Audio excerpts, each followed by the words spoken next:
Hola a todos, mi nombre es Renato Zambrano Cruz, yo soy profesor e investigador de la Universidad Cooperativa de Colombia. Les quiero contar que desde el Centro de Habilidades Cognitivas de la universidad vamos a estar produciendo una serie de videos sobre la lectura. Esperamos que al final de la serie ustedes tengan conocimientos específicos sobre las habilidades de la lectura con el fin de que puedan mejorarlas. En este primer video hablaremos de cómo ocurre el procesamiento neurocognitivo de la lectura. Así que los dejo con Wilmar, quien será el encargado de hablarles sobre este tema. Espero que lo disfruten. Hola, mi nombre es Wilmar Zapata y sin más preámbulos empecemos con el video. En 1887, el neurólogo francés Joseph-Jules Duchenne recibe en su consulta a Mr. C, un paciente al cual era imposible reconocer las letras. Lo que estaba afectado en este paciente era el reconocimiento visual de las letras. El doctor Joseph diagnosticó a este paciente con ceguera verbal. Hoy en día le hubieran diagnosticado alexia pura. 5 años después, el doctor Joseph realizó la autopsia del señor C, quien murió por un infarto cerebral. Joseph encontró que existían lesiones en la parte posterior del hemisferio izquierdo, especialmente algunas áreas del lóbulo occipital y temporal. Esta fue la primera vez que se asociaron áreas específicas del cerebro con la lectura. Gracias a las técnicas modernas de neuroimagen, se ha descubierto que el área temporoccipital izquierda se especializa en el reconocimiento visual de las letras. A esta área se le conoce como caja de letras del cerebro, ya que la información visual que corresponde a las letras se codifica en esta parte. Pero aquí viene lo particular. Empezamos a leer hace máximo 5.000 años, cuando aparecieron las primeras formas de escritura. ¿Cómo es esto posible? En el caso del español, que tiene una escritura alfabética, podemos remontar su historia hace aproximadamente 1800 años. Entonces, tenemos una especialización cerebral para un proceso que lleva muy pocos años entre nosotros. A este problema se le conoce como paradoja de la lectura. Tenemos una especialización cerebral para una función que lleva muy poco tiempo de ser practicada. Más aún, el procesamiento de la lectura es complejo, es decir, que tiene muchos elementos involucrados. ¿Cómo se logra esta complejidad en tan poco tiempo? Bien, pues veamos cómo resolver la paradoja de la lectura y en el camino aprenderemos cómo ocurre el procesamiento cognitivo de la misma y veremos cuáles son las consecuencias de comprender este proceso.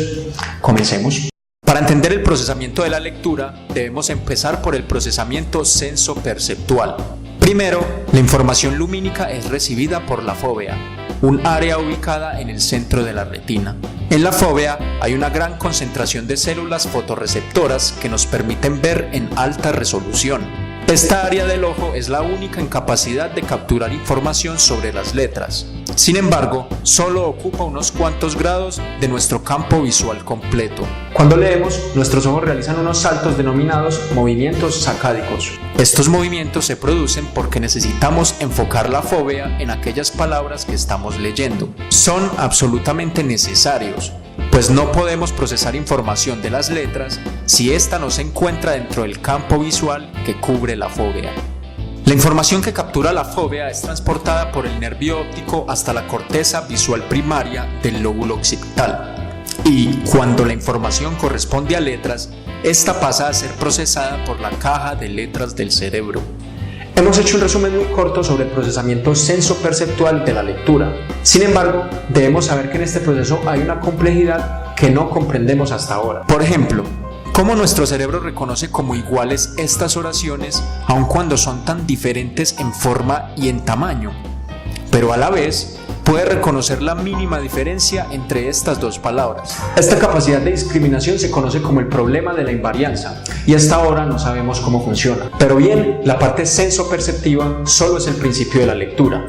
Si falla el proceso, nos sería imposible leer, como en el caso del señor C.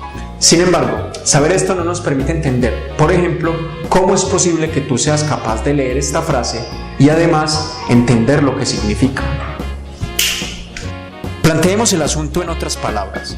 La escritura es un medio de comunicación. Por medio de signos gráficos se transmiten significados. El objetivo de la lectura es descodificar los signos gráficos para acceder al significado que contienen. El proceso es similar a descifrar un código encriptado en símbolos extraños. De nuevo, el objetivo de la lectura es comprender el significado de lo que está escrito. Puede ser un texto, una instrucción, lo que sea. Queremos entender cómo ocurre todo el proceso entre tu percepción visual de las letras y tu acceso al significado. Como ya sabemos leer, creemos que esto es muy sencillo. Claro, pues ya para nosotros es automático. Pero vamos a ver que no es tan sencillo como parece. La teoría reciente nos dice que el procesamiento de la lectura ocurre gracias a dos rutas que operan simultáneamente y gracias a las cuales podemos identificar las palabras escritas y comprender su significado. La primera es la ruta fonológica, la segunda es la ruta léxica. Por medio de ambas rutas podemos acceder al significado. La diferencia es que una es más directa que la otra, por lo tanto es más rápida. Vamos a ver cada una. Cuando nuestro cerebro identifica visualmente las letras, la información visual se transforma en información de cómo suena esa letra. A esta transformación se le conoce como correspondencia grafema-fonema. En español, podemos decir que un grafema es cada una de las letras del abecedario. Un grafema es una letra. Y un fonema es la unidad mínima de sonido de un idioma. Así, por ejemplo, estos grafemas corresponden al fonema A. Estos grafemas corresponden al fonema E.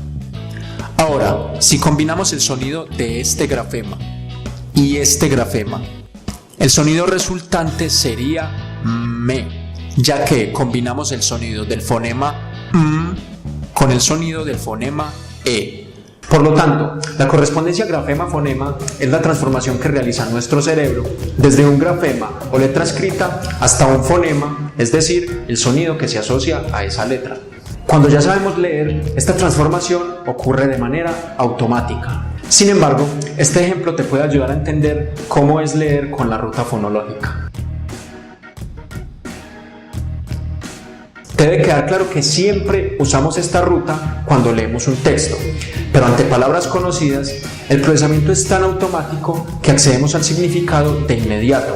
Este acceso directo es el que se realiza por la ruta léxica.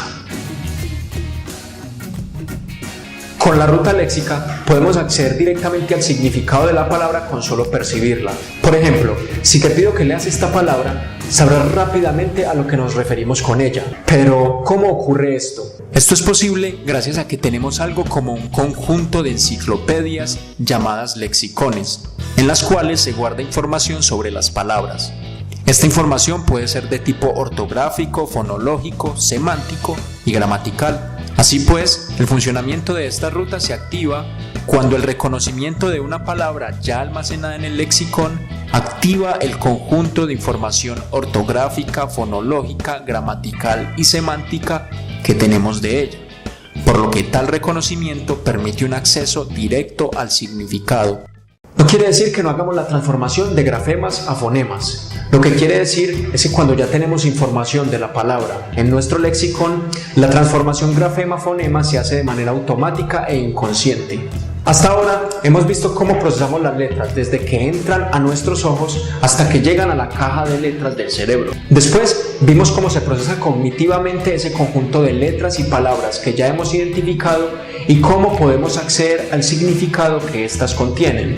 Ahora bien, ¿cómo es posible que tengamos un procesamiento tan complejo con una región especializada del cerebro en poco más de 5.000 años? La respuesta es reciclaje neuronal. Sí, el reciclaje neuronal es lo que resuelve la paradoja de la lectura. Este concepto alude a la capacidad que tiene nuestro cerebro de otorgarle una nueva función a un área que ya tenía una previamente. En el caso de la lectura, se trata del límite entre el lóbulo occipital y el lóbulo temporal del hemisferio izquierdo.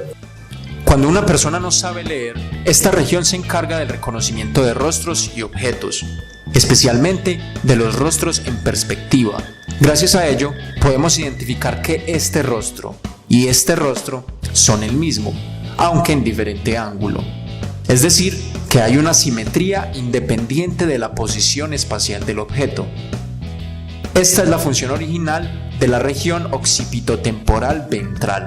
Sin embargo, en el arduo proceso de aprendizaje de la lectura, esta misma región adquiere una nueva función, la de reconocer visualmente las letras.